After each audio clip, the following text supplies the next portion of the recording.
పరిశుద్ధుడా, ప్రేమ స్వరూపునికి స్తోత్రాలు చెల్లిస్తున్నామయ్యా. నీకు స్తోత్రాలు తండ్రి. యేసయ్యా మరి ప్రభా నడిపించి కాపాడి నీకు స్తోత్రములు చెల్లిస్తున్నామయ్యా. నీకు స్తోత్రాలు తండ్రి.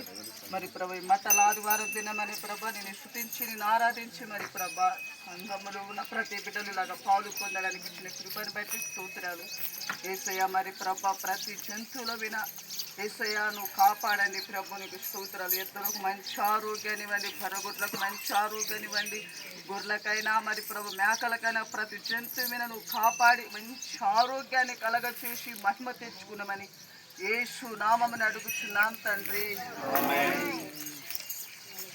వందనాలు వందనాలు వరాలు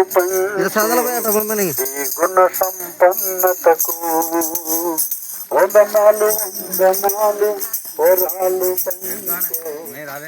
గుణ సంపన్నతకు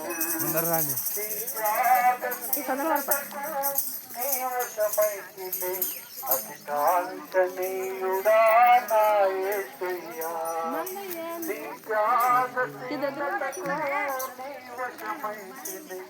అతికాంక్షణీయుడా నా యేసయ్యా, వందనాలు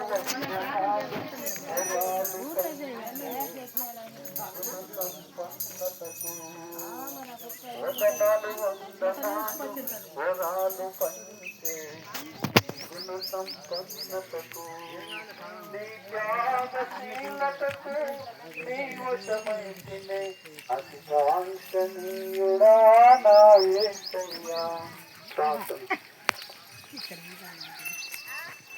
ఆశ్చర్యకరుడా, ఆలోచనకర్త, నిత్యుడగు తండ్రి, సమాధానకర్త నీకే స్తోత్రం. మరొకసారి ఈ స్థలంలో తండ్రి సంఘమంతా కోరి మేము ప్రార్థిస్తుండగా ఈ స్థలాన్ని మీరు పరిశుద్ధపరచండి, ఈ స్థలాన్ని మీరు ఆశీర్వదించండి. రాబో దినాల ప్రభు ఈ ప్రాంతంలో చక్కటి గృహాలు నీ బిడ్డలు కట్టుకున్నట్లుగా మీరు కృప చూపి సహాయము చేయమని ప్రార్థన చేస్తున్నాం. దేవునికి స్తోత్రం. ప్రాంతం అంతటి మీరు పరిశుద్ధపరచండి. ఎక్కడ అడుగు పెడితే అక్కడ మీరు ఆశీర్వదించే దేవుడే కనుక నీ బిడ్డలుగా మేమందరం తండ్రి అడుగుపెట్టి ఈ ప్రాంతాన్ని మీరు పరిశుద్ధపరిచి మీరు ఆశీర్వదించి ఈ ప్రాంతంలో ఉన్న ప్రతి కుటుంబాన్ని మీరు బలపరిచి నేను నిత్య రాజ్యానికి రాకడకు సిద్ధపరచమని యేసు శక్తి గల నామలో అడిగి వేడుకొనుచున్నాము తండ్రి. ఆమేన్.